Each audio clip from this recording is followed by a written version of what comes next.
नमस्कार. महाराष्ट्रामध्ये ओबीसी मराठा हा वाद सध्या पेटलेला आहे.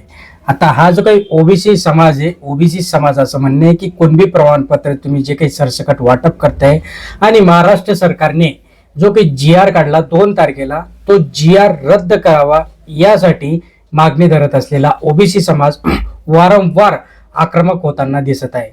प्रत्येक ठिकाणी बैठका, लक्ष्मण नाके असो किंवा अजून इतर जे काही ओबीसी नेते आहेत, ते ओबीसी नेते देखील याच्यामध्ये आक्रमक झाले.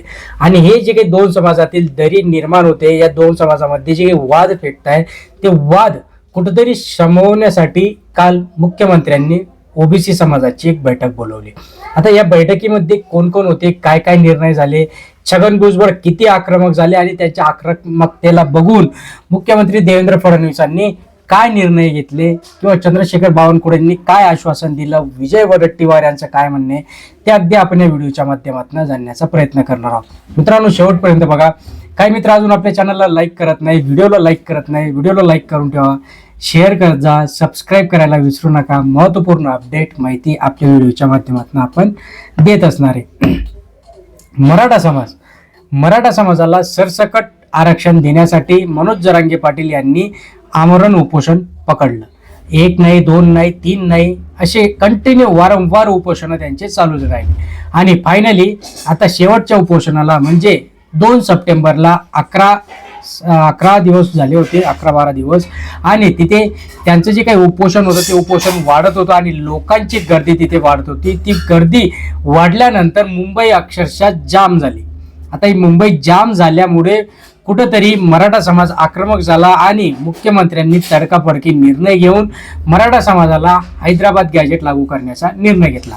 आता या हैदराबाद गॅजेटनुसार ज्या लोकांच्या कुणबी नोंदी सापडतील त्या लोकांना सरसकट कुणबी प्रमाणपत्र म्हणजे ओबीसी समाज त्यांना आरक्षण मिळालं असं तिथे समजलं.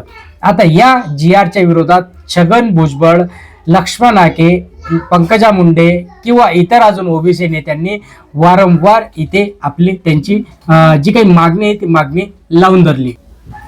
काल जी बैठक पार पडली त्या बैठकीला उपस्थित असलेले म्हणजे मुख्यमंत्री, दोघं उपमुख्यमंत्री अजित पवार, एकनाथ शिंदे आणि छगन भुजबळ, पंकजा मुंडे, विजय वडेट्टीवार आणि महाराष्ट्रातील संपूर्ण ओबीसीचं नेतृत्व करणारे नेते. आता या सभेमध्ये, या त्यांच्या मीटिंगमध्ये छगन भुजबळ आक्रमक तर होतेच आणि नाराज देखील होते. छगन भुजबळांनी 2च महत्वाचे प्रश्न त्यांना विचारले. ते म्हणजे तुम्ही काही स्वतःच्या बापाचं सरकार नाही चालवते, सरकार हे न्यायानुसार चालतं, संविधानानुसार चालतं, त्याचे काहीतरी नियम, अटी, शर्ती असतात. त्या नियम, अटी, शर्तींना तुम्ही डालून आणि तुमच्या मताने तुम्ही हा GR काढला. आता तुम्ही ज्यावेळेस हा GR काढला त्यावेळेस विधी व न्याय विभागाची परमिशन घेतली का? सगळ्यात महत्वाचा प्रश्न हा त्यांनी तिथे विचारला. कारण की कुठलाही GR काढताना जो की न्याय व्यवस्थेशी निगडित असेल तर तिथे विधी व न्याय विभागाचं मत, त्यांची सही, त्यांचं सगळ्या गोष्टी त्यांच्या मान्य आहेत का नाही या सगळ्या चेक करून तिथे तो GR काढला जातो. तो GR काढत असताना विधी व न्याय विभागाची परमिशन का घेतली नाही देवेंद्र फडणवीस तुम्ही, हा सगळ्यात महत्वाचा प्रश्न तिथे छगन भुजबळ यांनी उपस्थित केला.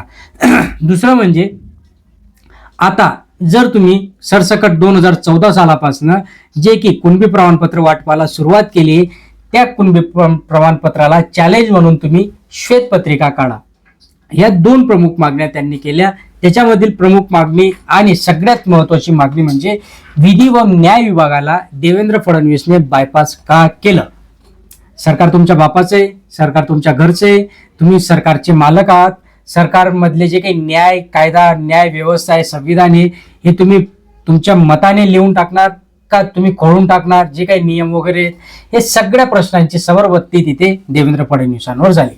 आता हे सगळ्यांमध्ये त्यांनी सांगितलं आम्ही तुम्हाला 10 तारखेपर्यंतचा वेळ देतो. आता 10 तारखेपर्यंत जर तुम्ही हा जो काही GR काढला आहे मराठा आरक्षणाचा, तो GR जर रद्द केला नाही आणि दुसरं म्हणजे श्वेतपत्रिका जर तुम्ही काढली नाही तर संपूर्ण महाराष्ट्रातील जो काही ओबीसी समाज आहे, ओबीसी समाज हा संपूर्ण मुंबईमध्ये दाखल होईल.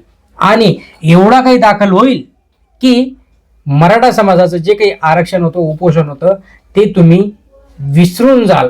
म्हणजे एवढा काही ओबीसी समाज हा आहेत. कारण की ओबीसी समाजाचा जर विचार केला तर जवळपास 200च्या प्लस एवढ्या काही जाती आहेत त्याच्यामध्ये, आणि सगळ्या जातीतील सगळ्या समाजातील जर सगळ्या घरातील जर एक एक मनुष्य जर देखील मुंबईमध्ये पोहोचला तर मराठा आरक्षणाचा जो काही जी आर आहे ते जी आरला देवेंद्र फडणवीस यांना काहीतरी त्याच्यावर मार्ग काढावा लागेल. आणि सगळ्यात महत्त्वाचं म्हणजे हा जो काही जी आर काढला या जी आर मुळे आता गावागावांमध्ये भांडणं देखील व्हायला लागली आहेत. मागेच 2 गटांमध्ये ओबीसी गट मराठा गट असे मराठवाड्यामध्ये खूप काही मोठे दंगली स्वरूप भांडणं झाली.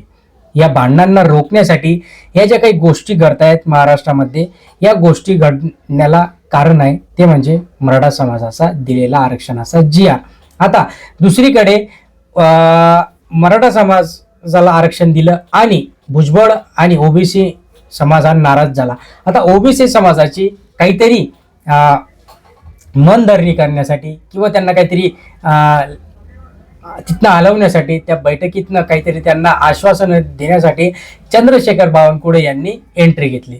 चंद्रशेखर बावनकुळे यांनी सांगितलं की तुम्ही घाबरू नका, आम्ही जो काही जी आर काढलाय त्या जी आरवर आम्ही सरसकट कोणीही वाटप होत नाहीये, आणि जे कोणी बायपास नियमांना बायपास करून सरसकट कोणी काळ्या धंद्याने कोणी काळे पैसे घेऊन जर कुणबी प्रमाणपत्र वाटप करत असेल तर अशा लोकांवर देखील आम्ही कार्यवाही ही करणार आहोत. त्यामुळे तुम्ही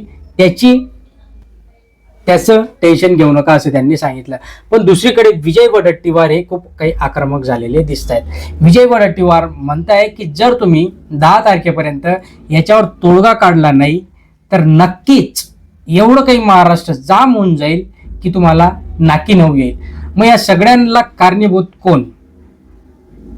या सगळ्यांना कारणीभूत आहे तो म्हणजे देवेंद्र फडणवीस. देवेंद्र फडणवीस कुठलाही विचार न करता कुठल्याही गोष्टींचा मागचा पुढचा आढावा न घेता तुम्ही मराठा समाजाला 2014 साली 10% 16% आरक्षण दिलं होतं. तेच आरक्षण तुम्ही पुढे कंटिन्यू करणं गरजेचं होतं. पण नाही, तुम्ही आता मागच्या 12 वर्षामध्ये ज्या गोष्टी ज्या काही हालचाली झाल्या त्या बघता तुम्ही ओबीसी समाजामध्ये त्यांना दिलं.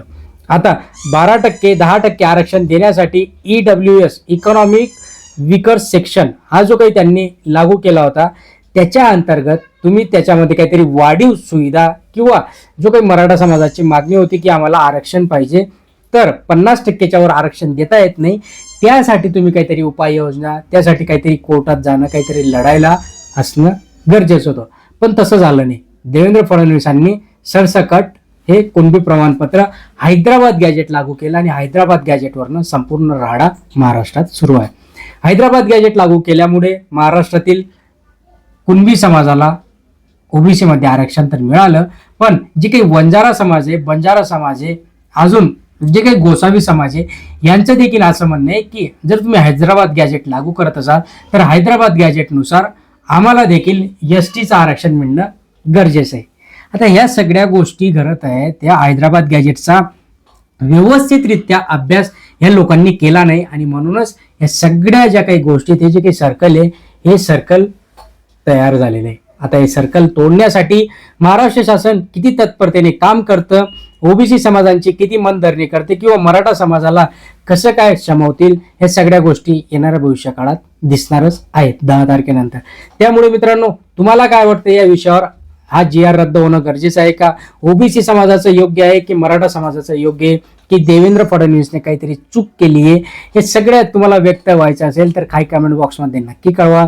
चॅनलला सबस्क्राईब करून ठेवा, लाईक करायला तर विसरूच नका. धन्यवाद.